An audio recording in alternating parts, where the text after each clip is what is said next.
Selamat pagi Bapak Ibu Saudara-saudari yang diberkati dan dikasihi oleh Tuhan Yesus Kristus. Semoga kita semua ada dalam keadaan yang sehat dan penuh dengan sukacita. Morning Call GPIB Departemen Pelayanan dan Kesaksian kembali menyapa Bapak Ibu Saudara-saudari sekalian. Kali ini bersama saya Pendeta Hilda Mona Pariuri, Pendeta Jemaat di GPIB Jemaat Bethesda Marau, Wilayah Pelayanan Bajem Eklesia SP1 Singkup, dan Pospelkes Pelita Iman Batang Belian. Pagi hari ini kita bersama akan membaca dan merenungkan kebenaran firman Tuhan. Oleh sebab itu saya persilahkan Bapak Ibu Saudara-saudari sekalian untuk menyiapkan bacaan kita dari surat 1 Korintus pasal yang ke-6 ayat 12 hingga ayat yang ke-16. Tetapi sebelumnya saya mengajak kita semua untuk merendahkan hati kita di hadapan Tuhan dan mari kita berdoa. Tuhan Yesus yang Maha Baik, kami bersyukur dan berterima kasih Engkau telah membangunkan kami dari tidur malam. Kami telah siap untuk melakukan tugas tanggung jawab pekerjaan pelayanan kami. Tetapi kami ingin dituntun dengan kebenaran firman-Mu sebagai pedoman dalam langkah jalan hidup kami. Kami dipenuhi dengan segala kelemahan dan keterbatasan ya Tuhan. Oleh sebab itu kami mohon, curahkanlah Roh Kudus-Mu dan hikmat-Mu mendiami hati dan pikiran kami, agar kebenaran firman Tuhan yang akan kami baca dan kami dengar, kami renungkan bersama, boleh kami pahami dalam terang kasih Tuhan, dan kami mau menjadi pelaku firman Tuhan yang setia dalam perjalanan hidup kami. Bersabdalah ya Tuhan, sebab di tengah ketidaklayakan dan ketidaksempurnaan kami telah siap untuk mendengarkan suara-Mu. Amin.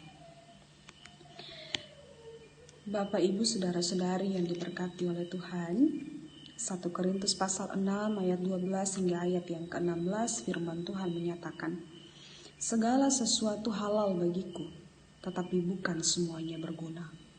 Segala sesuatu halal bagiku, tetapi aku tidak membiarkan diriku diperhamba oleh sesuatu apapun.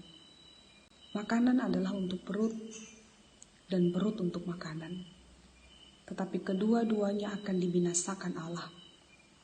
Tetapi tubuh bukanlah untuk percabulan, melainkan untuk Tuhan, dan Tuhan untuk tubuh. Allah yang membangkitkan Tuhan akan membangkitkan kita juga oleh kuasa-Nya. Tidak tahukah kamu bahwa tubuhmu adalah anggota Kristus? Akan kuambilkah anggota Kristus untuk menyerahkannya kepada percabulan? Sekali-kali tidak. Atau tidak tahukah kamu bahwa siapa yang mengikatkan dirinya pada perempuan cabul menjadi satu tubuh dengan dia?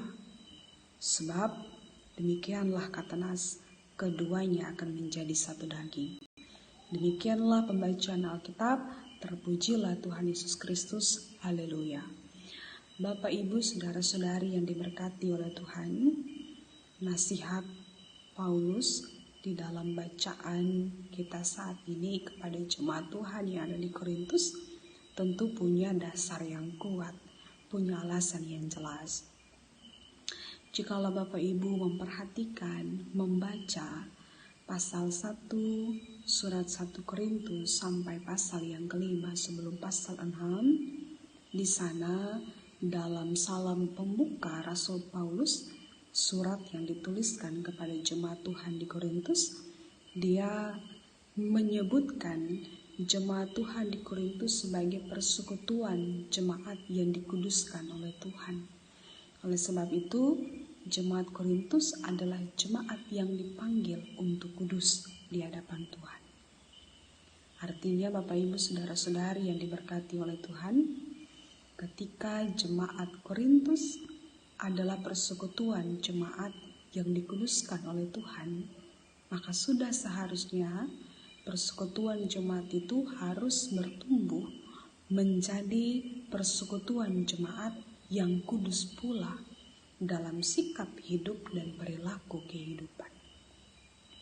Namun kenyataan yang terjadi, Bapak Ibu Saudara-saudari yang diberkati oleh Tuhan, hal itu belum terlalu nampak dalam kehidupan jemaat Tuhan di Korintus.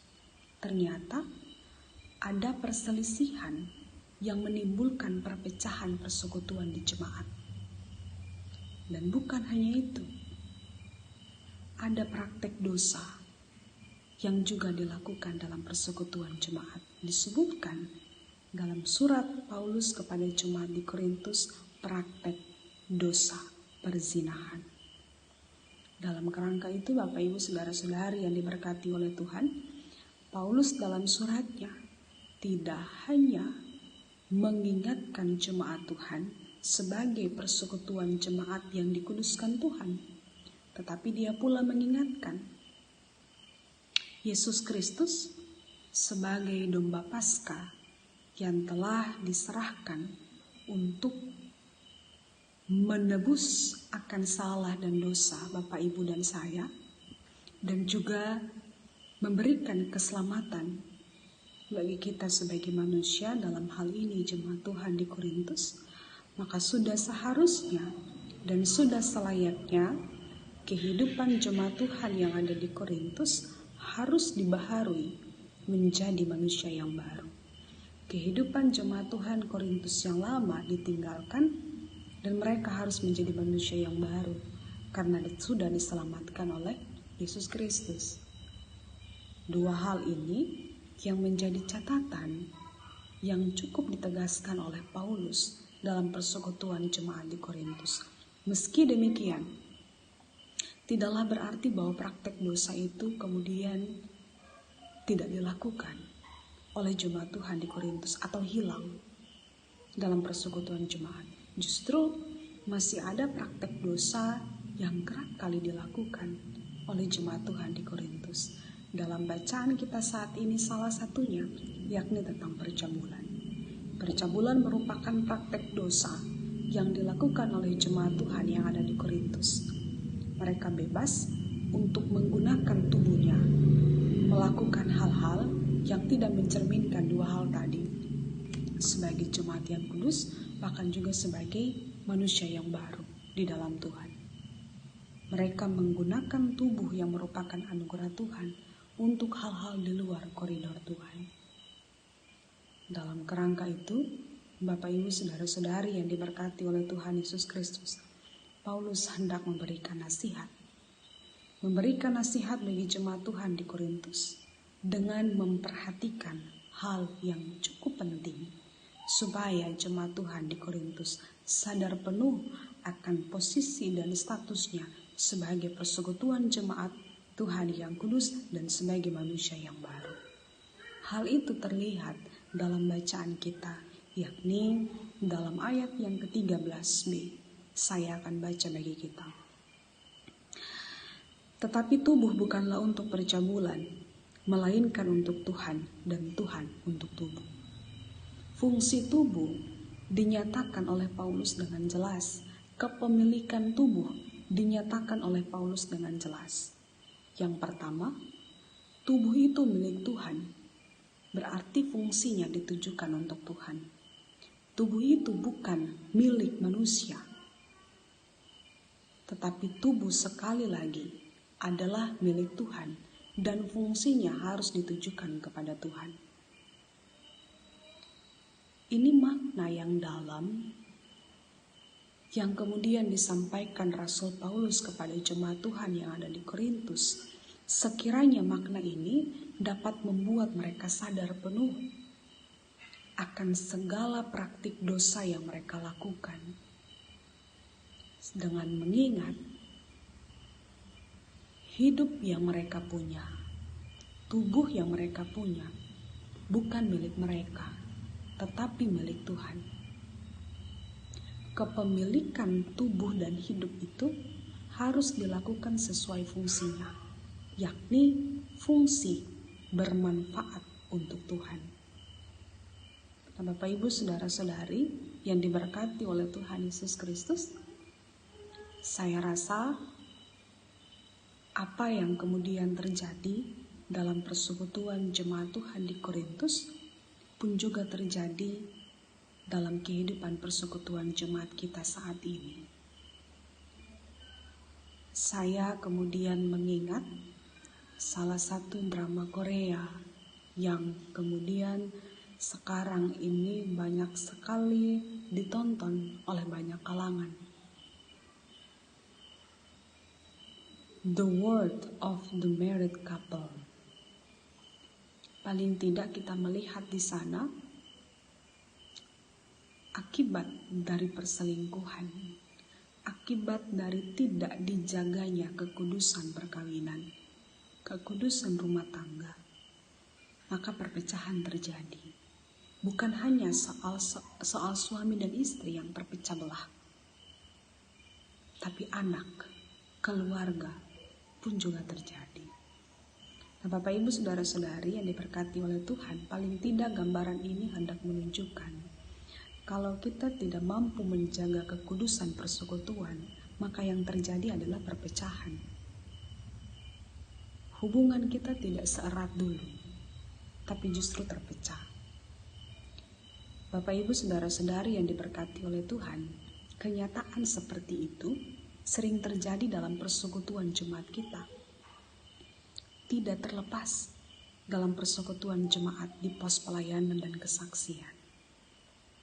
Ada begitu banyak pergumulan tentang bagaimana orang harus menggunakan tubuh supaya persekutuan dengan Tuhan terjaga, persekutuan dengan sesama terjaga, sulit untuk dilakukan. Ada begitu banyak pergumulan tentang bagaimana kita sebagai jemaat Tuhan tidak mampu untuk mempergunakan tubuh ini sebagai kepemilikan Tuhan dan fungsinya ditujukan untuk Tuhan. Selalu terjadi dalam kehidupan berjemaat kita. Nah, Bapak Ibu Saudara-saudari yang diberkati oleh Tuhan Yesus Kristus, saat ini Paulus mau menasehatkan Bapak Ibu dan saya, tidak hanya untuk jemaat Korintus, tapi pun juga untuk kita semua, baik jemaat di perkotaan, bahkan juga seluruh jemaat di pos pelayanan dan kesaksian. Ketika kita dipanggil menjadi persekutuan jemaat yang kudus di hadapan Tuhan, kita telah menerima akan keselamatan dari Tuhan dan menerima dan menjadi manusia yang baru, maka sudah seharusnya kita sadar penuh bahwa hidup kita ini bukan lagi milik kita. Tubuh kita bukan lagi milik kita, tetapi milik Tuhan dan fungsinya harus ditujukan kepada Tuhan. Kepemilikan dan fungsinya jelas harus kepada Tuhan. Itu yang harus dipahami. Kesadaran itu harus semua orang punya. Pemaknaan itu harus semua orang punya. Sebab dengan pemaknaan akan hal itu, kesadaran akan hal itu, maka mampu membuat kehidupan persekutuan jemaat itu dia terjaga. Tetapi kalau pemaknaan itu tidak ada dalam persekutuan jemaat, kesadaran itu dia tidak ada dalam persekutuan berjemaat, bahwa tubuh ini adalah milik Tuhan, hidup ini adalah milik Tuhan, kekudusan dan manusia yang baru harus dicerminkan. Maka yang terjadi, jemaat akan terpecah belah.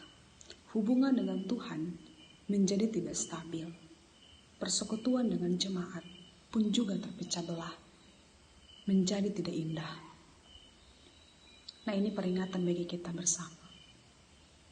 Bapak Ibu Saudara-saudari yang diberkati oleh Tuhan, saya percaya bahwa seluruh jemaat Tuhan, jemaat GPIB mampu untuk menyadari dan memahami bahwa persekutuan kita ini adalah persekutuan yang kudus di hadapan Tuhan.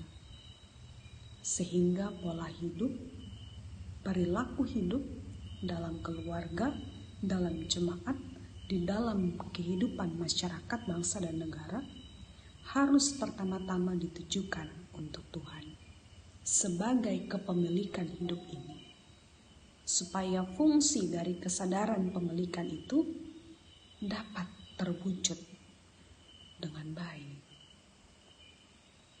Bapak Ibu, saudara-saudari yang diberkati oleh Tuhan, tentu bahwa ada begitu banyak tantangan bagi kami, para pelayan Tuhan di pos pelayanan dan kesaksian, dalam memberikan pemahaman, dalam memberikan edukasi tentang hal-hal dasar seperti ini. Dan ini tidak mudah. Oleh sebab itu, topangan doa senantiasa kami harapkan dari Bapak Ibu saudara-saudari sekalian, supaya kita boleh bersinergi dengan baik membangun akan pekerjaan Tuhan dalam persekutuan jemaat GPIB. Kiranya sepanjang hari ini yang kita lakukan dengan pemahaman hanya untuk Tuhan. Tubuh, hidup kita pakai hari ini, hari berikutnya dan seterusnya hanya untuk kemuliaan nama Tuhan. Amin. Bapak Ibu saudara-saudari, mari kita berdoa. Tuhan Yesus yang baik, terima kasih. Kami telah disapa oleh kebenaran firman Tuhan. Tolong kami yang lemah dan terbatas, supaya kami mampu menjaga kekudusan persekutuan jemaat ini. Kami mampu untuk menjaga persekutuan dengan Tuhan. Kami mampu untuk menjadi manusia yang baru setiap harinya, supaya kehidupan kami, tubuh kami pakai untuk kemuliaan nama Tuhan. Ampuni akan salah dan dosa kami ya Tuhan, apabila dalam sikap dan perilaku kehidupan kami melanggar akan kekudusan-Mu ya Tuhan. Kami menodai akan hati-Mu. Biarlah dengan pengampunan-Mu ya Bapa, semakin menguatkan kami untuk setia melakukan kebenaran firman Tuhan hari ini dalam perjalanan hidup kami. Kami berdoa ya Tuhan bagi seluruh anak-anak Tuhan dalam wilayah pelayanan GPIB, para pelayan Tuhan, bahkan jemaat-Mu. Engkau berkati dengan seluruh tugas tanggung jawab pelayanan. Hari ini kami teringat akan situasi dan kondisi bangsa dan negara kami. Tuhan berkati para pemerintah, Tuhan berkati para medis di garis terdepan, Tuhan berkati para pasien. Biarlah kasih setia-Mu senantiasa melindungi dan menyertai hidup mereka, supaya mereka semakin hari semakin kuat, semakin dipenuhi dengan sukacita untuk melihat kasih setia Tuhan. Kami berdoa kepadamu menyerahkan seluruh pergumulan kehidupan kami di dunia ini. Tuhan berkenan memberkati. Hanya di dalam nama Tuhan Yesus Kristus sumber kekuatan yang tidak pernah meninggalkan hidup kami berdoa kepadamu. Amin.